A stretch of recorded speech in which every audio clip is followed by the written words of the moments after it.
This is the fifth and final piece of Alien Versus here on Creative Briefs. But the series isn't ending here. We'll be continuing the journey in full on the Alien Versus channel. And what better way to close this chapter out than with the man who defined the alien itself? No, not Ridley Scott.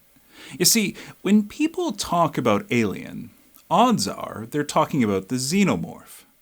But that particular monster wasn't born in Hollywood. It came from Switzerland and the mind of a surrealist artist named Hans Rudy Giger. Ridley Scott first discovered Giger's paintings in a book called Necronomicon. Inside were visions of flesh fused with machinery, nightmares rendered in airbrush.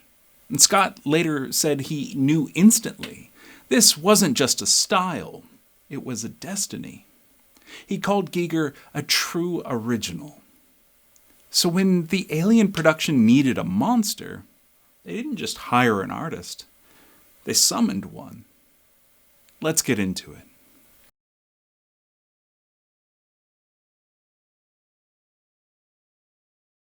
From the very start, Giger's fingerprints were all over this production. The egg, the facehugger, the chestburster, the adult alien, each stage of the creature's life cycle came directly from his imagination. Part bone, part piston, part sex organ. And here's where it gets really good. Dan O'Bannon, the screenwriter, sent Giger a letter titled List of Elements to be Designed. It was, essentially, the to-do list of nightmares. It asked for spore pods, leathery, egg-shaped objects about 1 meter tall with a lid that pops off when a victim approaches. It asked for the alien, first phase, small, leaping onto a victim's face. The alien, second phase, implanting eggs in the stomach. And finally, the alien, third phase, a mature creature described only as, quote, a terrific abomination.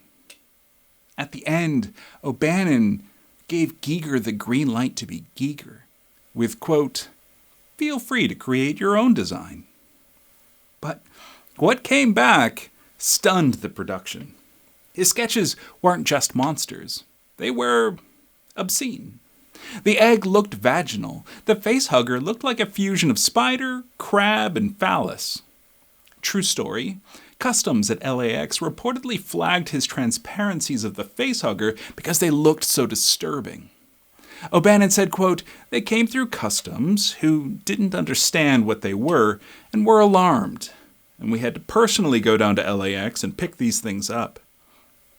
Anyway, the studio hated it. Executives said the designs were too grotesque, too sexual, too European. They wanted something toned down. But Ridley Scott fought back. He told them the very thing that made Giger's designs uncomfortable were the things that would make Alien unforgettable. You see, Scott had a philosophy. The most important thing in a film of this type is not what you see, but the effect of what you think you saw. He knew suggestion was so much more powerful than exposure, and Giger's design suggested everything you didn't want to imagine. Critic Roger Ebert wrote that Alien kept the creature terrifying by constantly evolving its form.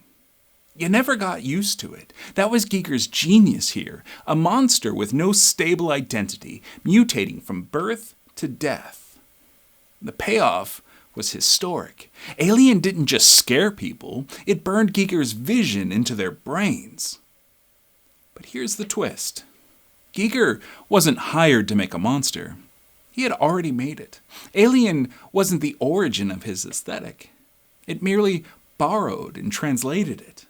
Years before Hollywood came calling, Giger had been painting what he called biomechanics.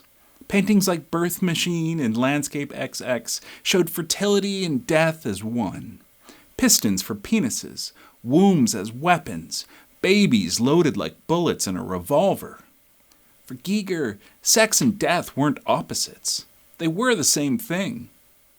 And that's why his monsters unsettle us. They look like machines reproducing, bodies decaying, technology mating with biology. And his world didn't end with Alien. He went on to design album covers for Emerson, Lake and Palmer and Debbie Harry. He created furniture that looked like it belonged in your nightmares. He built the Giger bars in Switzerland, where you could drink inside one of his paintings.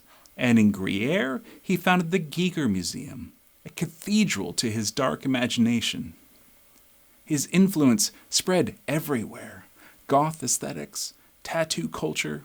This is one of my personal favorites, a mic stand for Korn frontman Jonathan Davis. Video games definitely owe him a debt of gratitude, and his work echoes in every slimy biomechanical nightmare ever since. As one critic put it, Giger didn't just design monsters. He created, quote, massive biomechanical dreamscapes, entire worlds of apocalypse. So let's put it plainly. Alien needed Giger, but Giger didn't need Alien. The Xenomorph was already alive in his paintings, crawling through his canvases long before Hollywood called. The film didn't necessarily make him famous. It simply gave his nightmares a screen. So, that closes out Alien Versus here on Creative Briefs. But like I said, the series isn't over. This was just the prologue. From here on, the journey continues in full on the Alien Versus channel. We'll keep diving into design decisions that made this franchise legendary over there.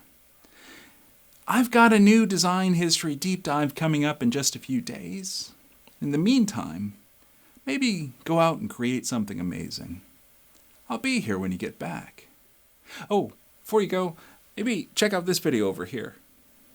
All right, I'll see ya. This is Ripley, last survivor of the Nostromo. Signing off.